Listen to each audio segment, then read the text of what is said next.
वयं वै श्रवणाय कुर्महे समे कामां कामकामाय मह्यं कामेश्वरो वै श्रवणो ददातु कामेश्वरो वै ఇంకా నైవేద్యం కాలేదురా श्रवणो ददातु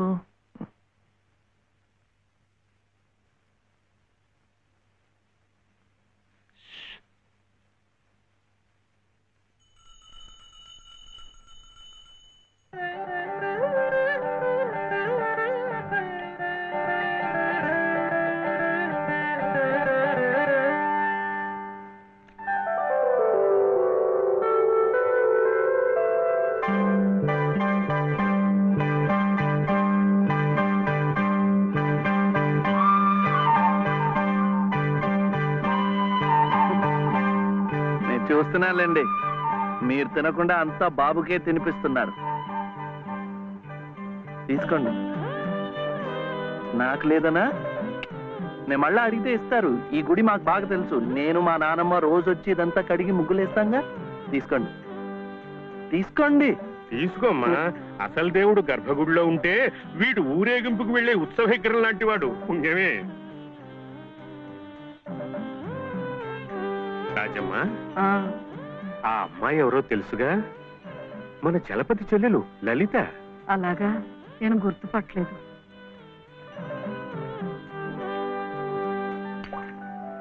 నిన్ను గుర్తుపట్టలేకపోయానమ్మా ఏమనుకోకు ఏమిటో మనిషికి ఒక చింత పెడతాడా దేవుడు గంగిగోవు లాంటి మీ అన్నయ్యకి ఆ మహాతల్లి మీ వదిన ఎలా దొరికిందో వస్తానండి పదమ్మా చూడమ్మా ఇంత చిన్నతనంలోనే నీకొచ్చిన కష్టం సామాన్యమైంది ఏం కాదు ఇలాంటప్పుడే మనసు చిక్కబట్టుకోవాలి నేను ఎన్ని ఎదురు దెబ్బలు తిన్నానంటావు కళ్ళ ముందే కాపురం చేస్తున్న కూతురు పోయింది కొడుకు కోడలు పోయారు చిన్నతనంలో జరిగిన ప్రమాదంలో మెదడికి దెబ్బ తగిలి నా మనవడు ఇలా అయిపోయాడు ఇవన్నీ తట్టుకుంటూ మందులు మాకులు తింటూ ఇంకా బ్రతికుండాలనుకుంటున్నానంటే ఎందుకంటావు నా మీద ఆధారపడ్డ వాడి కోసం నా మనవడి కోసం భగవంతుడా వాడి బుద్ధి పెంచకపోతే పోయే ఏ కల్మషం ఎరగని ఆ పసితనాన్ని అలాగే ఉంచు చెప్పింది చేసే పట్టుదల దీక్ష అవైనా ఇచ్చావు అంతే చాలు అని రోజుకొక్కసారి ఆ దేవుడికి గుర్తు చేయటానికి ఈ కట్టిని ఇలా ఉంచాను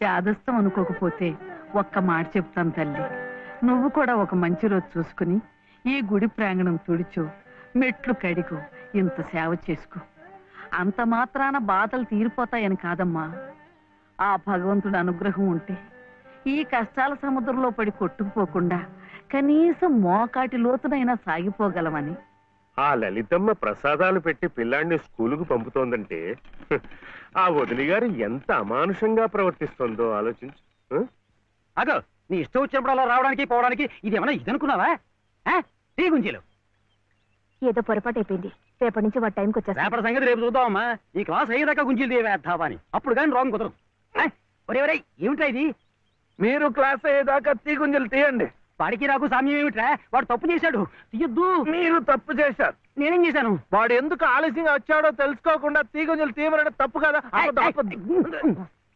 రే ఎందుకు ఆలస్యమైంది నువ్వు తీయొద్దు ఏమ్మా ఎందుకు ఆలస్యమైంది వాళ్ళు వదిన బాగా చూసుకోపోతే గుడికి నిజమే కదా గుడికి తీసుకెళ్లి ప్రసాదం పెట్టి తీసుకొస్తోంది పాపం అన్ని మెట్లు ఎక్కి దిగాలంటే ఆలస్యం అవుదా అవుతుంది ఆ సంగతి చెప్పొచ్చు కదమ్మా అంతే ఆపు ఆపు మాస్టారు రేపటి నుంచి గుడిలో ప్రసాదం అయిన తర్వాత వీడు వస్తుండగా చూసి బెల్లు కొట్టండి అట్టాగే లేరా వెళ్ళు వెళ్ళు నీ పేరేమిట్రా బాలసుబ్రహ్మణ్యం బాలసుబ్రహ్మణ్యం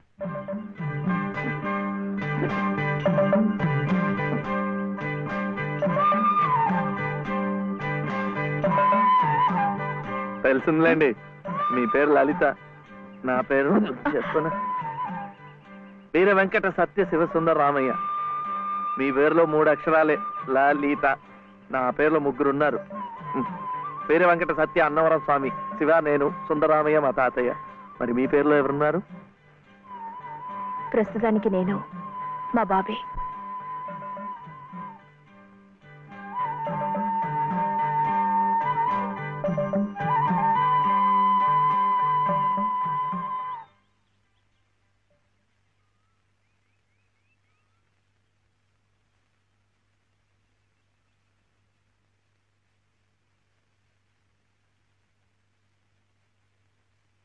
ఇలా సహాయం చేస్తే పుణ్యం, కానీ మొగాళ్ళు మాత్రమే చేయాలి.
ఇది మా నానమ్మ పాడేది. ఏమిటి చెప్పండి. శివుడవో మాధవుడవో ఎవరని నిర్ణయించేదిరా, మిమ్మల్ని ఎవరని నిర్ణయించేదిరా. మీకు సంగీతం బాగా వచ్చనుకుంటానే. మీకు తెలిసిన చోట 2-3 సంగీతం పాఠాలు ఇప్పించకూడదు. పాఠానికి 100 రూపాయలు ఇచ్చినా నా బ్రతుకు గడిచిపోతుంది.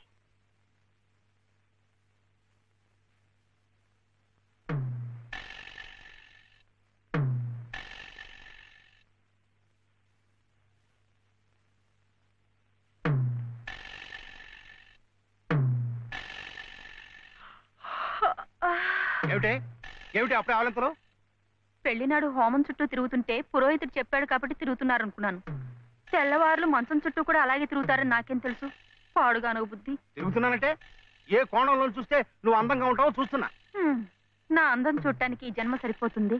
నా కడుపు పండటానికి మరో జన్మ పడుతుంది. పడితే పట్టని ఏమిటి? అన్ని జన్మలకి నేనే నీ మొగుణ్ణి. మావయ్య ఇటుకి దిగు దిగు. అలా చూడకూడదు రాత్రిపూట. ఏమిటయ్యా రా. మధ్యలో వాడిందికే నువ్వు కూర్చో. నువ్వు వెళ్ళరా, వెళ్ళు. ఇవ్వు.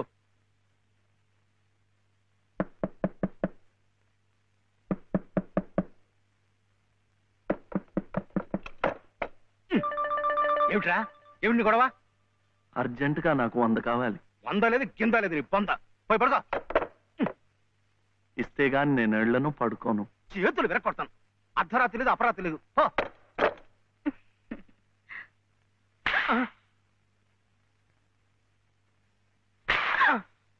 అల్లుడు ఏమిటండి మీరు కిటికీ? అది కాదయ్యా, ఇందాకడేదో నేను అడిగినట్టున్నాడు, నువ్వేమో కాదన్నట్టుకున్నావు. అందుకన్నాడు కొరడా ఇచ్చుకొని రక్తాలు వచ్చేలా కొట్టుకు చేస్తున్నాడు. సావనివ్వండి, నేను లొంగను. అయితే నేను ఈ ఘోరం చూడలేను. నేను ఇప్పుడే గోదాట్లో దూకు చేస్తా. ఉండు నాన్న, నీతో పాటు నేను కూడా తూగి చచ్చిపోతాను. ఆగు.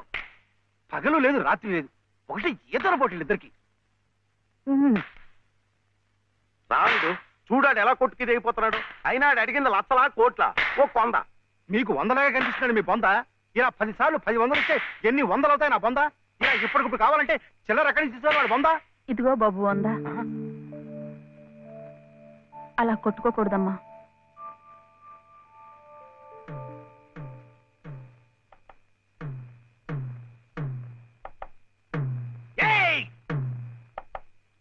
ఉత్తు తరుపులే, ఆడేం చెయ్యడు పాపం. కానీరే ఇంత గొడవ చేసి 100 రూపాయలు ఇచ్చుకున్నావు కదా, దేనికి? సంగీతం నేర్చుకోవడానికి. అందులో సగం నేను నేర్పుతా. ఏం సగం ఇస్తే సగమే నేర్పుతానేనా? మరి మీకిస్తే ఆవిడకి సహాయం చేసినట్టు ఎలా అవుతుంది? ఆవిడెవరు? లలితమ్మ గారు. అదా సంగతి. బాగుందిరా. కానీరే ఓ పెద్ద పేరున్న దర్జీ దగ్గరికి సీటీ కూడా అట్టుకెళ్ళి మంచి కోటు కుట్టమంటే బాగోదు. అట్లాగే బాగా శాస్త్రం తెలిసిన మనిషి దగ్గరికి వెళ్ళి నీ లొల్లాయి పదాలు పాడే కంఠంతో సంగీతం నేర్పమంటే చచ్చా దానికి రాగం తానం స్థాయి ఎన్ని ఉండాలా అసలు గొంతుకి ఏ స్థాయిలో ఇప్పినా జమ్ము నిలబడిపోవాలా అప్పుడు ఆవిడ ఏమైనా నేర్పినా నువ్వేమైనా నేర్చుకున్నాను